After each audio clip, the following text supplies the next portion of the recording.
없다라고 얘기를 했을 때 바로 번역을 해보면은 내가 없다라고 번역을 하잖아요. 그래서 욕심을 부리거나 아니면 화를 내거나 그랬을 때 왜 무아를 공부한 사람이 이렇게 화를 내고 욕심을 부리느냐 이렇게 주위 사람들한테 핀잔을 굉장히 많이 들으셨을 거라고 생각을 해요. 저도 그런 경험이 많았고. 근데 무아라는 그 개념이 사실은 여러분들이 지금 상상하고 있는 그런 방향이 아니라는 거를 여러분들한테 오늘 알려드릴 거예요. 만약에 어떤 아이가 도둑질을 막 하는 애가 하나 있었어요. 그러면 여러분들은 뭐라고 얘기하실 거예요? 그 아이한테? 그죠? 도둑질 하지 말라 이렇게 얘기를 하잖아요. 근데 도둑질을 하지 않는 아이가 있는데 여러분들은 그 아이한테 도둑질 하지 마세요 이렇게 얘기를 하실 거예요? 안 하겠죠. 그러니까 우리가 불경에 나오는 내용을 보면은 우리가 뭘 오해를 했는지를 알 수 있는 거예요. 부처님께서는 무아라는 거를 말씀을 하셨잖아요. 그럼 무아라고 말씀하셨으면 우리가 어떤 오해를 하고 있다는 거예요? 어떤 잘못을 하고 있었다는 거예요? 그렇죠. 내가 있다.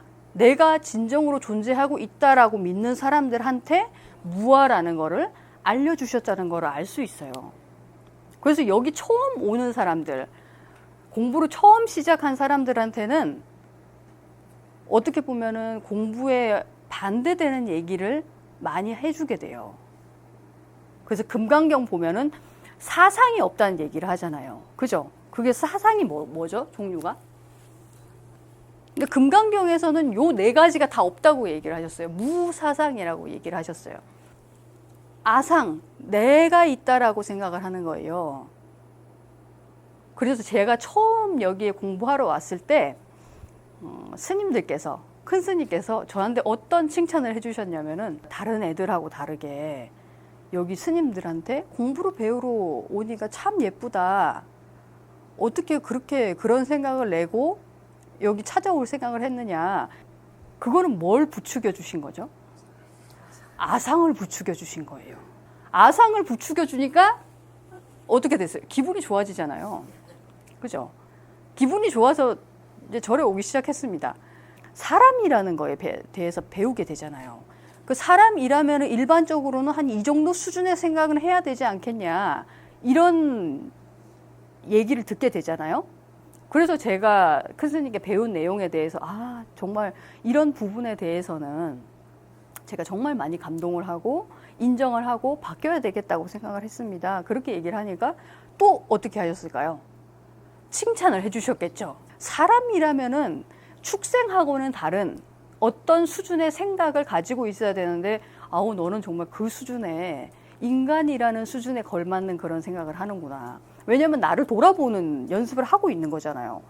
나를 돌아보고 내가 정말 위대한 모습을 가지고 있었구나 하고 감동을 하니까 큰 스님께서 칭찬을 해주셨단 말이에요. 그럼 그때는 저의 인상을 부추겨 주신 거예요. 그리고 우리가 얘기하는 이 중생상을 대부분의 사람들은 이렇게 물이 져 있는 거 있잖아요. 사람이면 사람의 물이, 뭐 개미면 개미의 물이, 사실은 내 안에 있는 능력을 얘기를 하고 있는 것이기 때문에 중생상이라고 얘기를 하는 거는 중은 물이 중자예요. 모여서 생겨난 거라는 뜻이에요. 이게 중생이라는 게. 그래서 뭐가 모여서 뭐가 생겨났느냐면은 우리가 이렇게 아주 간단하게 얘기를 하면은 여러분들의 눈으로 제 색깔을 보고 있잖아요. 이렇게 떠들고 있는 제 얼굴과 뭐 표정과 그다음에 몸짓 이런 거를 다 색깔로 보고 계시잖아요. 그 눈과 이 색깔이 만나게 되면은 그 사이에서 뭐가 탄생을 하냐면은 보인다, 뭐 화연 스님이다 라는 생각이 탄생을 하게 되는 거예요. 그래서 모여서 생겨난 거를 우리는 생각이라고 합니다. 그러니까 불경에서 나오는 중생이라고 얘기를 하면은 내 바깥에 어떤 뭐 개나 아니면 뭐 개미나 이런 짐승 아니면 타인 이런 것들을 중생이라고 얘기를 하는 게 아니고 내 생각, 그렇게 생각하고 있는 그 생각 있잖아요. 개미라고 했던 그 생각이 생겨난 거고 개라고 했던 그 생각이 생겨난 거다. 그래서 중생이라고 하면은 생각이라고 여러분들이 이해를 하시면 될 거예요. 근데 이 생각들이 진짜 여러 가지 생각들이 많잖아요. 그러니까 공부를 하다 보면은 어떤 게 생겨나요? 많이 듣게 되면은 불경에서 들었던 내용들을 지식으로 많이 얻게 되잖아요. 그렇게 되면은 어떻게 될까요? 나는 많이 안다 라는 생각을 하게 되는 거예요. 그래서 옛날에는 큰 스님께서 질문을 하셨는데 대답을 하나도 못 하는 거예요. 왜냐면 처음 들어보는 얘기니까. 그러니까 많이 듣다 보면은 제가 여러분들한테 한 뭐 두세 번 정도 이 수료를 하셨던 분들한테 제가 질문을 하면은 대답을 너무 잘 하시잖아요. 아니구나. 대답을 잘 못 하셨군요. 대답을 굉장히 잘 하시잖아요. 그렇게 되면은, 나는 많이 아는구나. 라는 생각이 들잖아요. 그죠? 그래서 한 날은 또 그렇게 칭찬을 해주시는 거예요. 아유, 우리 화연이는 공부를 하니까 진짜 아는 것도 많아지고, 대답도 잘하는구나. 그렇게 부추겨 주셨는데, 그거는 뭘 하신 거죠, 여기서? 그죠? 중생상을 부추겨 주신 거예요, 저한테. 수자상은 뭐냐면은 목숨을 얘기를 하는 거예요. 그렇죠. 우리가 이렇게 살아가면서 계속 시간이 쌓이다 보면은 내가 살아간다는 생각을 하게 돼요. 왜냐하면 기억이 오래 쌓일수록 시간을 알게 되잖아요. 그 시간만큼이 내 삶이라고 생각을 하는 거예요. 그렇기 때문에 어느 정도까지는 내가 더 살겠구나라는 생각을 하잖아요. 그렇게 되면은 내 육신을 조금 더 편안하게 가누고 싶어 하고 또 편안하게 흘러가게 하고 싶기 때문에 좋은 음식 찾아서 먹고 잠자리 좋은 데 찾아가고 뭐 병균이 있는 자리에는 안 찾아가고 이렇게 되는 게 다 수자상이라고 얘기를 하는 거예요. 그래서 큰 스님께서 저한테 한 날은 또 그렇게 얘기를 하시는 거예요. 공부를 오래 하기 위해서는 잘 먹고 육신을 정말 편안하게 잘 가꾸어야 된다라는 말씀을 하시는 거예요. 절에 들어오니까 공부를 오래 해야 되잖아요. 공부를 오래 해야 되니까 이 육신이라는 걸 정말 소중하게 여기고 잘 먹여야 되겠구나. 그렇게 해서 오해를 하기 시작한 거예요.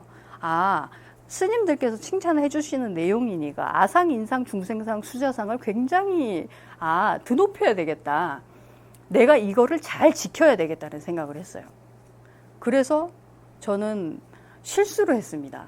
어떤 실수를 했냐면은 제가 어렸을 때 저희 어머님께서 급식소에 다니셨어요. 급식소에 있으면은 학생들이 다 먹지 않은 음식들이 굉장히 많이 남아요.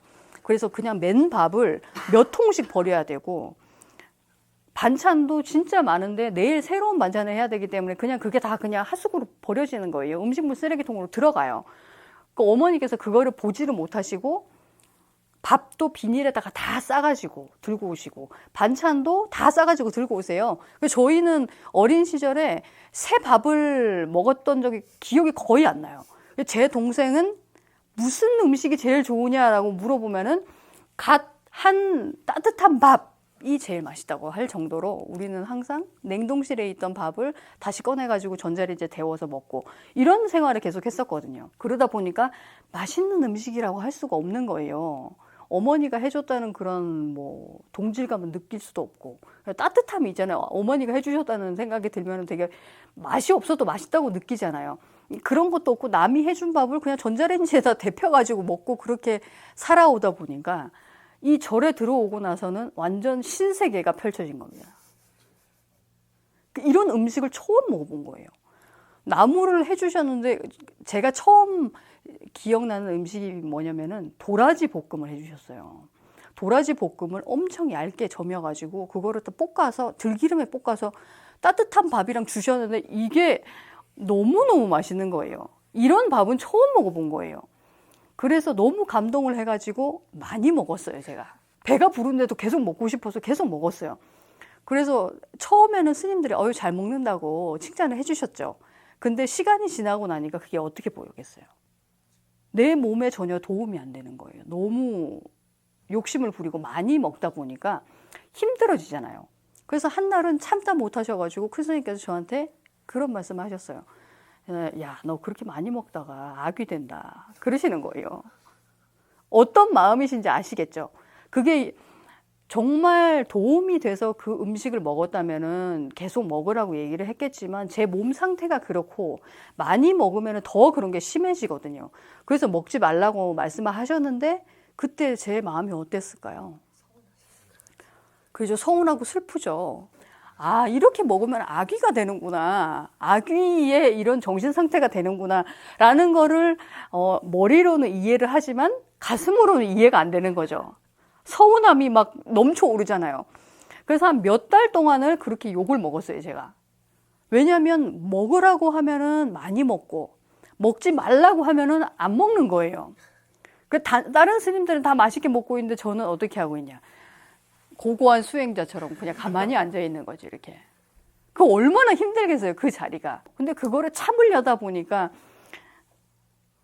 이제 가르침은 귀에 안 들어오고 어디에 가 있느냐. 난 저거를 먹지 말아야 되겠다. 라는 데만 생각이 꽂혀 있는 거예요.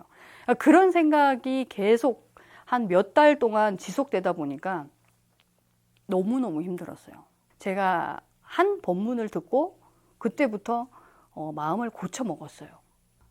도대체 어떤 얘기를 들어서 그렇게 극복을 했을까 궁금하시죠? 여러분들도 그렇지만 저도 음식을 먹지 마라 아니면 많이 먹어라 라고 했을 때 서운한, 그거는 누가 서운한 거죠? 내가 서운한 거잖아요. 주변에 도반들이 그렇게 많이 있는데도 나처럼 슬프지는 않은 거예요. 안타깝게는 보지만 나처럼 슬프진 않아요. 그리고 기쁠 때도 나처럼 기쁘진 않잖아요. 근데 내가 기쁘고 내가 슬픈데도 내가 뭔지를 알고 가는 사람들은 거의 없는 것 같아요. 저도 그렇게 살아왔고.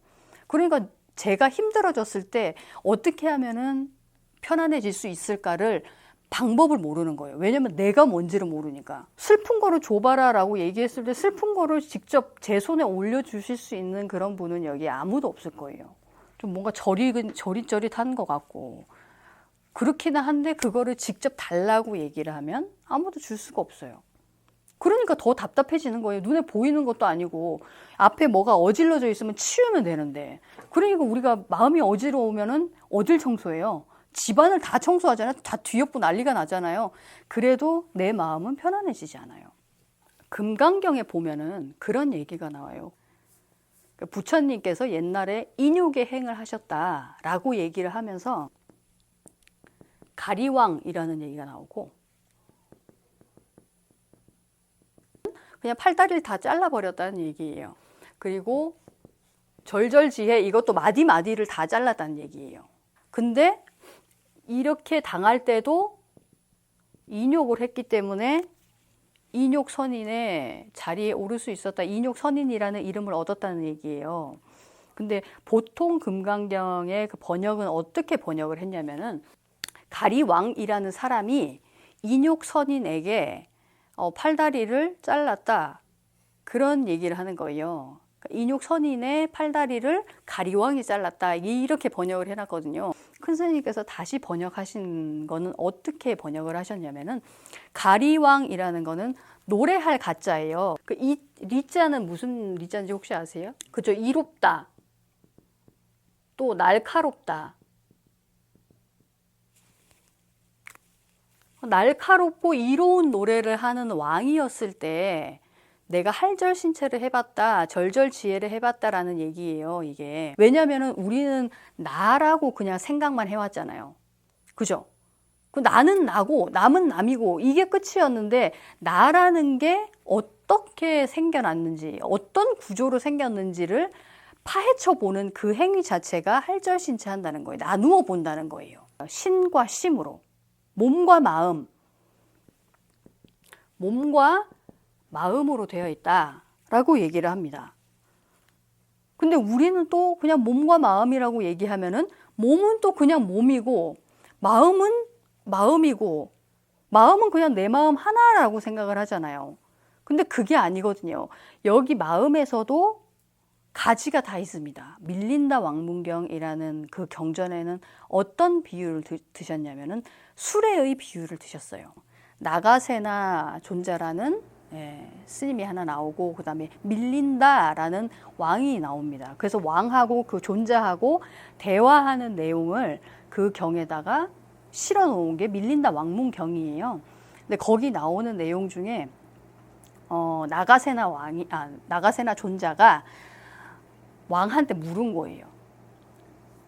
왕께서는 저한테 오실 때 무엇을 타고 오셨습니까? 라고 물었어요. 수레를 타고 왔습니다. 라고 얘기를 했어요. 무엇이 수레입니까? 라고 물었어요. 무엇을 수레라고 할 수 있습니까? 라고 물어봤어요. 그래서 그 존재가 다시 물었습니다. 이 바퀴 살이 수레입니까? 라고 물어봤어요. 근데 그게 아니에요. 그러면 바퀴와 바퀴를 잇는 이 축이 요 축이 수레입니까? 라고 물어봤어요. 그럼 짝대기만 갖다 놓으면 다 수레잖아요. 나무판이 수레입니까? 라고 물어봤어요. 이 말하고 수레를 잇고 있는 이 가죽 줄이 수레입니까? 라고 물어봤어요. 근데 수레가 아닌 거를 다 모아놓으니까 수레라는 이름이 됐단 말이에요. 우리가 수레라고 얘기를 했는데 그 안에는 수레가 하나도 없어요. 모이면은 수레가 되는 거예요. 그래서 그냥 이름만 있을 뿐이지 여기에는 수레라고 할 수 있는 어떤 것도 찾아낼 수가 없는 거예요. 학교는 어디를 나오셨죠? 나이는 제가 알아서 적도록 하겠습니다. 35세로. 남자고 80으로 적고. 거사님을 이루는 수레가 이거예요. 기억은 안 나지만 어쨌든 부모님이 남자로 낳아주셨고 키도 엄청 조금이었을 텐데 처음 태어났을 때는 되게 작잖아요.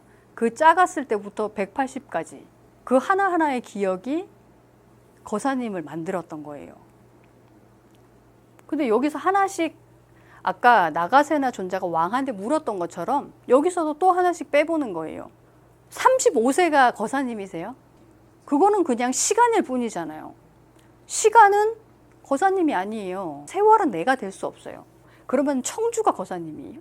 초등학교가 거사님이에요? 여기가 거사님이에요? 남자가 거사님입니까? 우리는 다 나라는 거를 기억으로 가지고 있는 거예요. 이 모든 것들이 뭐예요? 아까 저한테 말씀해 주셨던 게 그죠? 세월을 지나면서 가지고 왔던 내 기억을 얘기를 하는 거잖아요. 내 기억 모두에 있는 것들을 저한테 알려주셨던 건데 기억은 지나간 거예요? 아니면 지금 존재하는 거예요? 근데 우리가 나라고 주장해왔던 모든 데이터들은 지나간 거를 얘기를 하는 거예요. 나 어제까지 황금이 있었어요. 이렇게 얘기하는 거랑 똑같은 거예요. 그거 누가 믿어요? 아무도 안 믿죠. 왜냐하면 지나간 것이기 때문에. 내 머릿속에만 있는 것이기 때문에 아무도 안 믿어줘요. 제가 어제 밥을 먹으면서 기쁘다라고 느꼈다면은 그 기쁘다라는 그 감정이 나라는 기분을 가지고 있을까요? 그거는 그냥 기억일 뿐이잖아요. 내가 아니고. 나라는 게 아니고 그저 기억일 뿐이었어요. 그거는. 근데 그 나라는 게 될 수 없는 그 기억들이 다 모이니까 우리는 뭐라고 그랬어요? 나라고 그러잖아요. 180이고 나는 남자고 난 부인이 있고 난 자식이 있고 나 어느 직장에 다니고 있고 이런 모든 것들을 다 합해가지고 그냥 나라고 얘기를 하는 거예요. 근데 여기 나가 하나도 없잖아요. 나였던 건 하나도 없는 거예요. 또 중요한 게 뭐냐면은 내 기억 속에 있는 그 모든 데이터들 있잖아요. 그 모든 데이터 속에는 남들을 다 갖다 쌓은 거예요.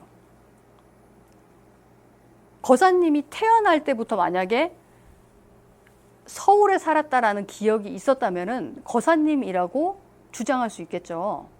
우리가 지금 가지고 있던 그 모든 기억들은 남의 거를 가득 쌓은 거예요. 마음이라는 거는 원각경에 보면은 육진연영이라는 얘기가 나와요. 육진이라는 거는 간단하게 얘기해서 바깥의 대상을 얘기를 하는 거예요. 색깔, 소리, 냄새, 맛, 감촉, 뜻 이렇게 6가지를 얘기를 하는 거거든요. 근데 그 6가지가 어디로 들어갔냐면은 우리가 감각을 하잖아요. 감각을 한 뒤에는 어디로 들어가요? 기억으로 들어가는 거예요. 그거는 육진은 나였어요? 남이었어요? 그죠? 남이었잖아요. 우리는 전부 다 남을 갖다 쌓아놓고서는 나라고 주장을 하는 거예요. 그래서 큰 스님께서 어떻게 비유를 드셨냐면은 이 세상에 도둑놈이 아닌 놈이 하나도 없다. 왜냐하면 다 남의 거를 갖다 쌓아놓고 나라고 주장하잖아요. 그래서 나라는 걸 갖고 있는 게 굉장히 좋은 일이라고 얘기를 해요. 왜냐면 애들한테도 너 자존심을 지켜라. 이런 얘기를 되게 아무렇지 않게 하잖아요. 근데 그거를 지키려고 하는 당사자는 너무 힘든 거예요. 왜냐면 다 개성이 있잖아요. 다 다른 기억을 가지고 있는데 다 다른 사람들끼리 모여서 내 개성을 드러내고 그거를 지킨다는 것 자체가 너무너무 힘이 든 거예요. 무엇을 감각을 해서 기억이 됐다고 제가 말씀드렸어요. 들어가게 되면, 내 기억으로 들어가게 되면은 그게 바로 내 마음이 된다는 거예요. 내가 아니었고, 이 수레가 아닌 것들로 수레를 이룬 것처럼, 거사님이 아닌 것들로 거사님을 이룬 것처럼, 내가 아닌 색깔, 소리, 냄새, 맛, 감촉, 뜻이 모이니까 내 마음이라고 주장을 하게 된 겁니다. 그럼 마음이라고 인정해줘야 돼요, 이거는. 내 마음이라고. 원래부터 내 게 아니었잖아요. 그러면 나라고 주장을 하면 안 되는 거예요. 도둑놈이에요, 진짜. 지금 나의 이 몸이란 4대가 화합한 것이니 이른바 머리카락, 털, 손톱, 이빨, 피부, 살, 힘줄, 뼈, 골수, 뇌, 더러운 티끌은 모두 땅에 귀속되는 것이고 침, 눈물, 고름, 피, 땀, 거품, 가래, 콧물, 정액, 대변, 소변, 양분은 모두 물로 귀속되는 것이며 따뜻한 기운은 불로 귀속되고 움직여 구르는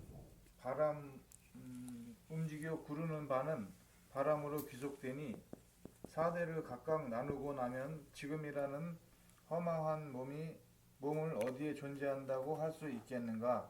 근데 여기서 얘기하는 이 지수화풍이라는 이 원소가 우리가 얘기하는 우리가 눈에 보이는 땅, 물, 불, 바람을 얘기하는 게 아니라는 거예요.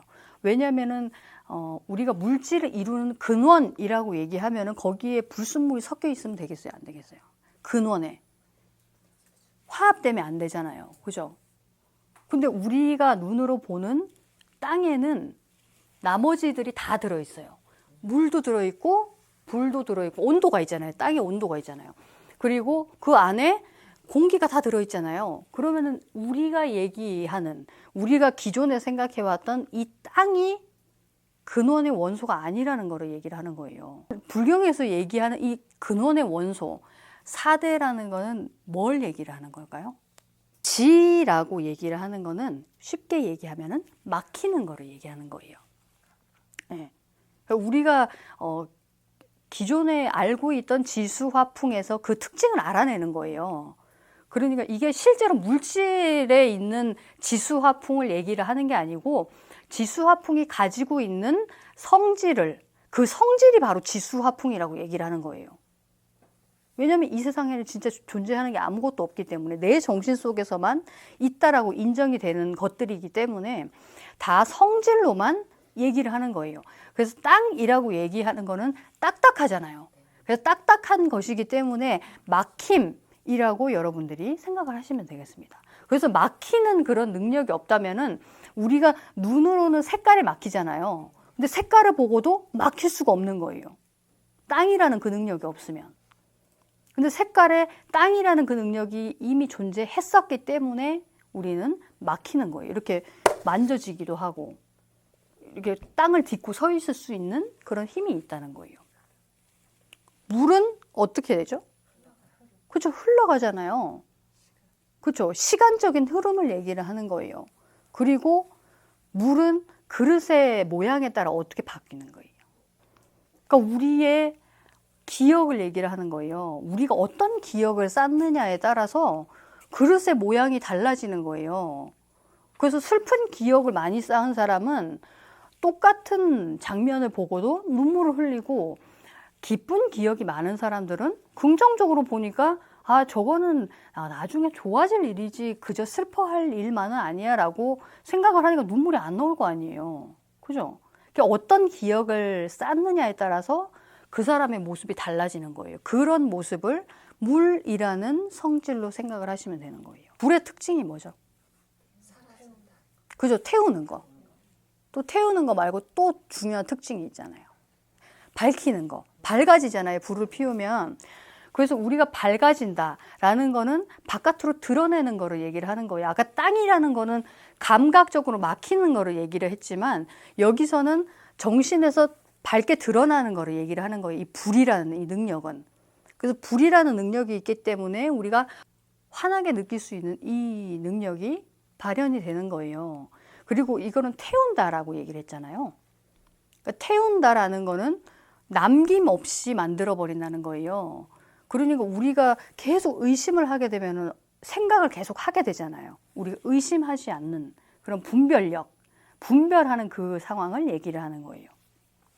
바람은 어떻습니까? 바람은 움직이게 만드는 거잖아요. 전부 다. 쓸어버리잖아요. 그렇게. 움직일 수 있도록 만들어주는 것인데 쉽게 얘기하면 우리의 이 소리라는 게 진짜로 존재해서 사라지지 않고 계속 있는다면 제 눈앞에 소리가 엄청 많이 쌓여 있을 거 아니에요. 다 사라져 주니까 우리는 계속 새로운 얘기를 들을 수 있잖아요. 그렇게 움직여주는 그런 역할을 바람이라는 것이 하고 있는 거예요. 내 몸이라고 했던 지수, 화풍 중에서 나라고 할 수 있는 게 하나라도 있어요. 그죠? 막히는 그 성질을 나라고 하지도 않았고, 또 흐르는 성질을 나라고 하지도 않았고, 또 밝히는 그 성질을 나라고 하지도 않았고, 또 바람이라는 의지를 내는 그 성질도 나라고 얘기를 하지 않았어요. 나라고 안 믿어지잖아요. 근데도 그 네 개를 모아놓으니까 어떻게 됐어요? 그죠? 내가 되는 거예요. 나라는 걸로 생각을 한단 말이에요. 나라는 게 나라는 것으로 이루어지지 않았고 다 나무로만 갖다 쌓아놓고 나라고 그냥 주장만 하고 있었구나라는 거를 알게 되신 거예요. 그래서 아까 얘기했잖아요. 가리왕이 할절신체를 했다고. 마디마디를 다 나눠본 거예요. 여러분들이 지금. 나라는 거에 대해서. 나는 뭐 세포로 돼 있고 피도 있고 근육도 있고 뼈도 있고 뭐 이런 걸로 다 이루어져 있는데 뼈도 내가 아니죠. 근육도 내가 아니죠. 인대도 내가 아니고 피도 내가 아니고 내가 아닌 걸로 나를 만들고 있었다라는 거를 아시게 된 거예요. 그러면 내가 만약에 없어진다고 해도 그 억울한 일이에요? 나인 적이 단 한 번도 없었는데. 그래서 아까 원가경에서 그렇게 얘기를 했잖아요. 머리카락, 털, 손톱, 이빨, 피부, 살, 힘줄, 뼈, 골수, 뇌, 뭐 티끌 이런 거는 다 땅으로 돌아간다라고 얘기를 했잖아요. 그리고 눈물, 콧물, 오줌 이런 것들은 다 물로 돌아가고 또 내가 바람, 숨을 쉬던 거는 다 바람으로 돌아가고 내 따뜻한 온기는 다 불로 돌아가더라. 이거는 굉장히 기쁜 일이에요. 왜냐하면 나라는 게 있으면 내가 없어질 때 슬퍼야 되잖아요. 너무 억울하잖아요. 내가 이 세상을 위해서 남겨놓은 게 얼마나 많은데 내가 자식을 위해서 일한 게 얼마나 많은데 라는 생각을 하게 되면 이 세상을 떠나야 될 때 너무 억울한 거예요. 그냥 재밌게 놀다 가는 이 일밖에 없었던 거예요.